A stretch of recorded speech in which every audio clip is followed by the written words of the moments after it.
start with a story that is just so hard to hear about, especially for those of us who have children. This 12-year-old boy fell and died while celebrating his birthday at a trampoline park. And we don't know exactly all the details about what happened, but Channel 9 has been investigating safety at similar parks in the past.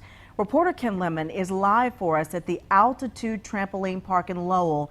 And Ken, people who knew the little boy, Matthew Liu, say that they will always remember his smile.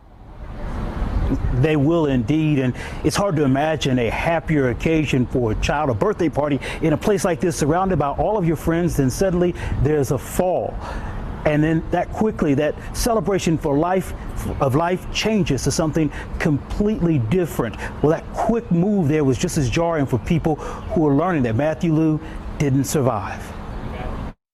It's been a shock for all of us. Adrian Reyes is Matthew Liu's tennis coach. He is devastated. I don't even have words to describe, the way that we all feel about this tragedy.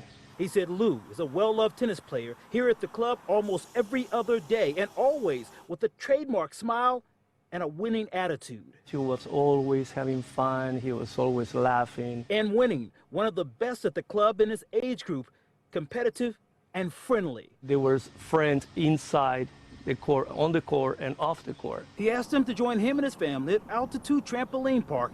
They were there when he went up the climbing wall and fell 10 to 15 feet.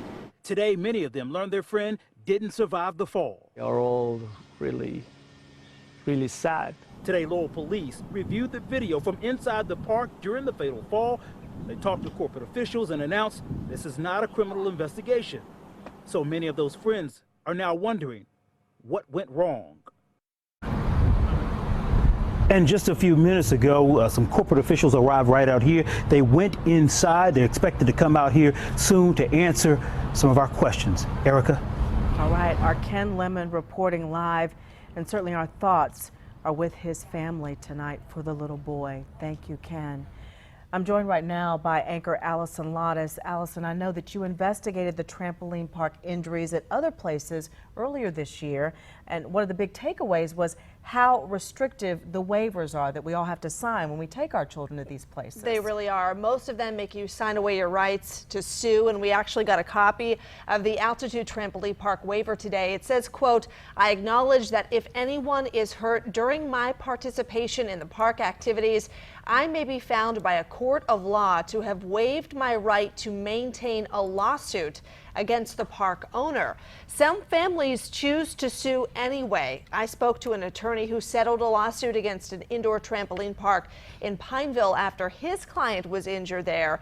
He says the waivers are hard to understand and they don't adequately warn people about the dangers."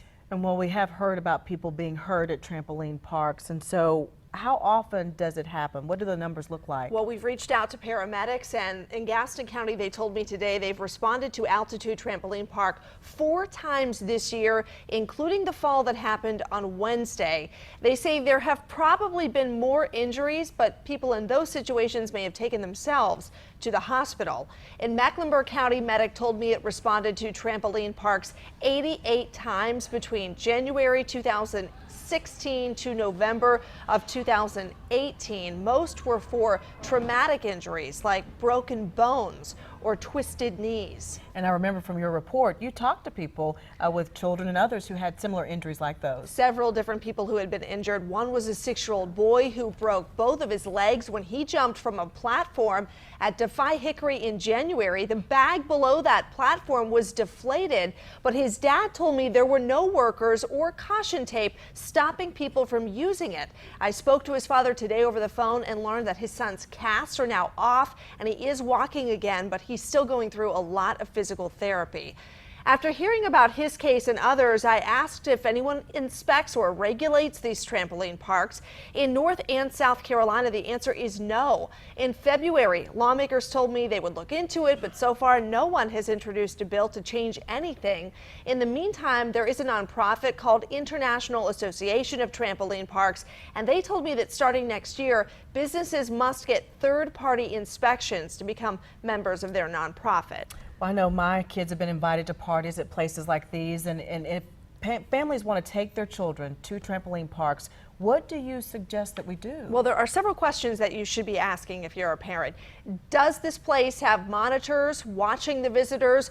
Are there signs posted throughout the business with the rules clearly marked? And does the park require a safety briefing before the visitors are allowed to jump? All right, Allison, thank you. And if anyone has missed all of your investigations, our team has posted those again. They're on our WSOC TV News app, and you'll see them inside Ken's story.